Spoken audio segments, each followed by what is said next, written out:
केंद्रीय पर्यटन मंत्री गजेंद्र सिंह शेखावत का कल पोखरण दौरा और शहरवासी पर्यटन मंत्री गजेंद्र सिंह शेखावत का स्वागत करेंगे। रामदेवरा रूप लाइन स्वीकृत करने पर शहरवासी मंत्री का स्वागत करेंगे। शहर के गांधी चौक में पालिका अध्यक्ष मनीष पुरोहित के नेतृत्व में स्वागत सत्कार होगा। लंबे समय से पोखरण वासियों की मांग को केंद्रीय मंत्री शेखावत ने पूरा करवाया है और जल्द ही 200 करोड़ रुपए की लागत से पोखरण से रामदेवरा का नया रेलवे ट्रैक बनेगा।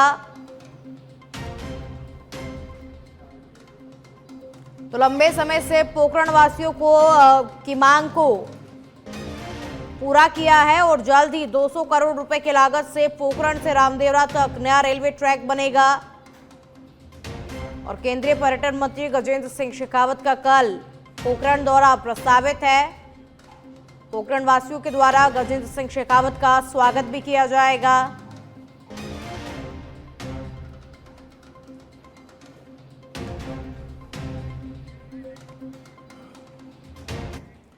अब खबर पाली के सुमेरपुर से है, जहां तखतगढ़ सामुदायिक स्वास्थ्य केंद्र को आदर्श सामुदायिक स्वास्थ्य केंद्र में परिवर्तन किए जाने के आदेश जारी किए गए हैं और प्रदेश के 41 सामुदायिक स्वास्थ्य केंद्रों को आदर्श सामुदायिक स्वास्थ्य केंद्र में परिवर्तन किए जाने की स्वीकृति जारी हुई है। इसमें पाली जिले के सुमेरपुर विधानसभा क्षेत्र से राजकीय सामुदायिक स्वास्थ्य केंद्र को तखतगढ़ को आदर्श सामुदायिक स्वास्थ्य केंद्र में परिवर्तित किया गया है और वहीं सरकार ने 1 करोड़ 10 लाख रुपए की राशि स्वीकृत की है और साथ ही पालिका अध्यक्ष ने कैबिनेट मंत्री जोराराम कुमावत का आभार भी व्यक्त किया है।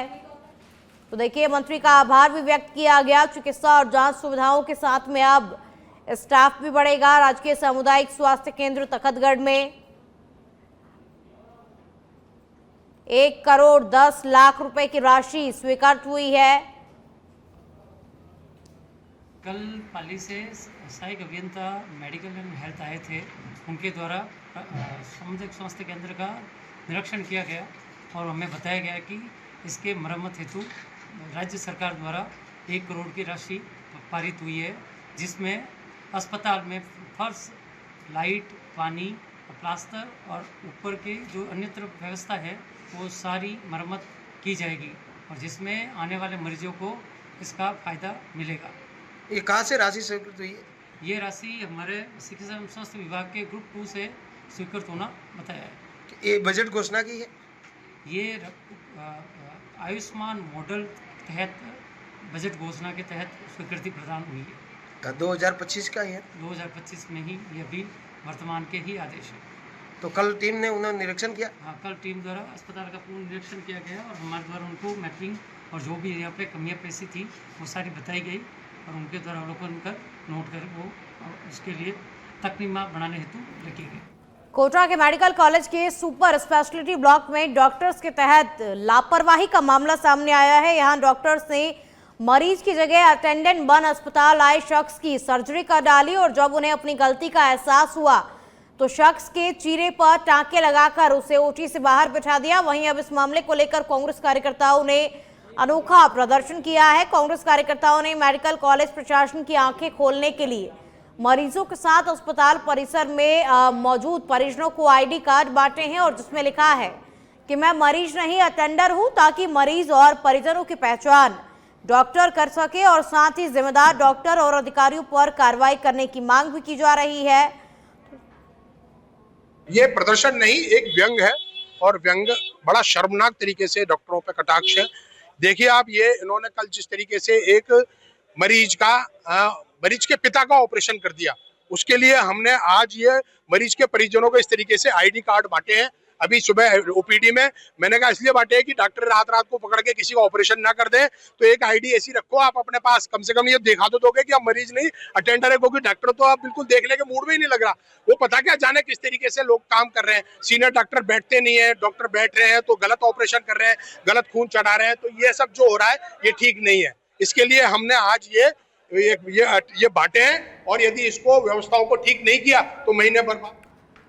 जस्ट मिनट से खबर अब आपको बता दें, विश्व धरोहर दिवस पर हेरिटेज वॉक और सांस्कृतिक कार्यक्रमों की धूम। सोनार दुर्ग से पटुओं की हवेली तक सुनहरी विरासत की चमक देखने को मिली। पर्यटन विशेषज्ञ ब्रजकिशोर गोपा ने हेरिटेज वॉक को हरी झंडी दिखाई। ऊंटों, ढोल नगाड़ों और लोक कलाकारों ने रैली से रंगीन उत्साह देखा गया। छात्रों, नागरिकों और पर्यटकों ने बढ़ चढ़कर इसमें हिस्सा लिया। पटुओं की हवेली पर बच्चों की कलाकृतियां की भव्य प्रदर्शनी और सार्वजनिक कला कैनवास पर ये भव्य प्रदर्शनी, जैसलमेर की गौरवशाली झलक। मुख्य अतिथियों ने विजेता प्रतिभागियों को सम्मानित भी किया। आयोजन ने नई पीढ़ी में धरोहर संरक्षण का बीजारोपण किया। धरोहर संस्कृति और संरक्षण के संदेश के साथ विश्व धरोहर दिवस सफल रहा।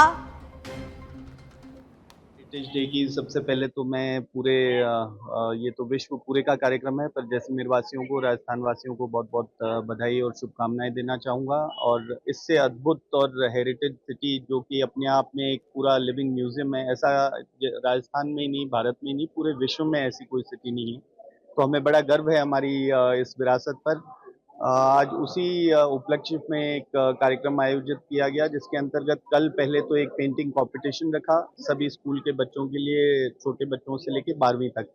तो सभी ने वहाँ पे गढ़ीसर पर आकर के अपनी भागीदारी निभाई और करीब 200 के करीब बच्चे थे उसमें। और सुबह आज हेरिटेज वॉक रखी, जिसके अंदर की जो मुख्य शहर है पटवा हवेली, नथमल हवेली, किले के अकेप्रोल से होते हुए सभी आकर के यहाँ एकत्रित हुए पटवा हवेली में। और यहाँ पर एक छोटा सा कार्यक्रम रखा गया, जिसमें कि जो महत्वपूर्ण हमारे जैसे गोपा जी हैं, सुमेर सिंह जी साहबता हैं, लक्ष्मी नारायण जी हैं, अंजना जी हैं, इन सभी ने, हमारे मिस्टर डेजर्ट हैं, सभी ने मिलकर के अपना, और खास तौर पे रिया बिस्सा जिन्होंने इस कार्यक्रम को क्यूरेट किया, तो सभी। सबसे पहले तो मैं सबको हेरिटेज डे की बहुत बहुत बधाई प्रेषित करती हूँ।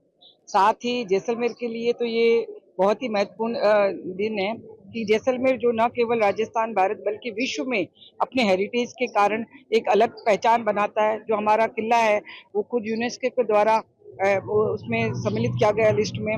और साथ ही जो टूरिस्ट है वो हमेशा यहाँ की जो कला है, संस्कृति है, धरोहर है, उनको देखने के लिए आता है। महत्वपूर्ण दिवस है। और सबसे जो जैसलमेर की बेटी है रिया बिस्सा, और हेरिटेज विभाग के तत्वाधान में जो प्रथम बार एक अब खबर बालोतरा से, जहां मध्य प्रदेश के सिंगोली के कछाला गांव में जैन संतों के साथ हुए अमानवीय व्यवहार और हिंसा के विरोध में जैन समाज ने मौन जुलूस निकाला और अपना विरोध जताया। जैन समाज के लोगों ने बालोतरा जिला कलेक्टर कार्यालय में भी पत्र सौंपा और इस दौरान ओसवाल समाज के सैकड़ों लोग मौजूद रहे। और अलवर में आवारा कुत्तों का आतंक देखने को मिला, जब किशनगढ़ के मूसाखेड़ा गांव में 6 साल की आफरीन पर एक आवारा कुत्ते ने अचानक हमला कर दिया। कुत्ते ने बच्ची के चेहरे, हाथ और शरीर के कई हिस्सों पर चोट के निशान हैं। और घटना के तुरंत बाद परिजन बच्ची को लेकर अलवर जिला अस्पताल पहुंचे, जहां बच्ची का इलाज जारी है। और ग्रामीणों का कहना है कि गांव में आवारा कुत्तों की संख्या लगातार बढ़ रही है और प्रशासन द्वारा कोई ठोस कदम भी नहीं उठाया जा रहा है। और बच्चे घर पर अकेले थे, तो अचानक बच्चे खेल रहे थे, तो एकदम से आवारा कुत्ता आया, तो बच्चों को जख्मी करके चला गया। अच्छा। बहुत बुरी तरीके से घायल कर दिया बच्चे को, गाल फाड़ दिया, पैर में काटा। आवारा कुत्ता था। आवारा कुत्तों का बहुत ज़्यादा आतंक फैला हुआ है। ये कहाँ, कितनी जगह से? सिरोही से बड़ी खबर अब आपको बता दें, 4 लेन हाईवे पर चलते ट्रक में आग लग गई। आग ने ट्रक को पूरे कैबिन को अपने चपेट में ले लिया। ट्रक के कैबिन को ट्रक चालक, परिचालक ने कैबिन से कूदकर अपनी जान बचाई। मौके पर पहुंचकर फायर ब्रिगेड ने आग पर काबू पाया। ट्रक का कैबिन जलकर के पूरी तरीके से राख हो गया। शॉर्ट सर्किट के वजह आग लगने का कारण बताई जा रही है। ट्रक में आग लगने से यातायात भी बाधित हुआ। पुलिस ने कड़ी मशक्कत कर यातायात को सुचारू करवाया।